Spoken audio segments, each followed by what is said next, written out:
Star India TV ન્યૂઝમાં આપનું હાર્દિક સ્વાગત છે। આપ જોઈ રહ્યા છો સ્ટાર ઇન્ડિયા ટીવી ન્યૂઝ, સત્યની વાતે સત્યની સાથે। સુરત જિલ્લામાં સુરત વિશ્વ હિન્દુ પરિષદ અને બજરંગ દળ દ્વારા કોંગ્રેસના members of parliament MP Rahul Rajiv ગાંધીએ સમગ્ર હિન્દુ સમાજની વિરુદ્ધ ટિપ્પણી કરી અને તમારું નામ? કલ્પેશ હસમુખ પટેલ। અહીંયા શું કામ હતા આવ્યા હતા? અમે રાંદેર પોલીસ સ્ટેશનમાં રાહુલ ગાંધી વિરુદ્ધ ફરિયાદ આપવા આવ્યા હતા। કયા કારણોસર?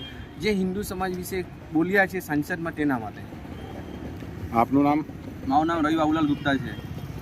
અહીંયા શા માટે આવ્યા હતા? અહીંયા અમે રાહુલ ગાંધી વિશે ફરિયાદ કરવા આવેલા હતા। જે હિન્દુ સમાજ વિશે હિંસક કીધું છે અને હિન્દુ સમાજ હિંસક હોતો નથી એને છતાં પણ કોઈ કાર્યવાહી ન થાય તો આમરણ ઉપવાસ પર ઉતરવાની પીઆઈ ચૌધરી સાહેબ શ્રીને જાણ કરવામાં આવી હતી, જેમાં સામાજિક કાર્યકર્તા રવિ ગુપ્તા, રાંદેર જિલ્લા બજરંગ દળ ઉપપ્રમુખ મુકેશભાઈ વંજારા, મિનેશ રેતીવાલા, દેવાભાઈ વંજારા, પવનભાઈ સાહની, અનુસુલ વાડેલ, સુનિલ શાહ, કલ્પેશ પટેલ, ગીતાંજલિબેન ઇટાલિયા, નિમિષાબેન પરમાર, વિશ્વ હિન્દુ પરિષદ અને બજરંગ દળ સુરતના કાર્યકરો હાજર રહ્યા હતા।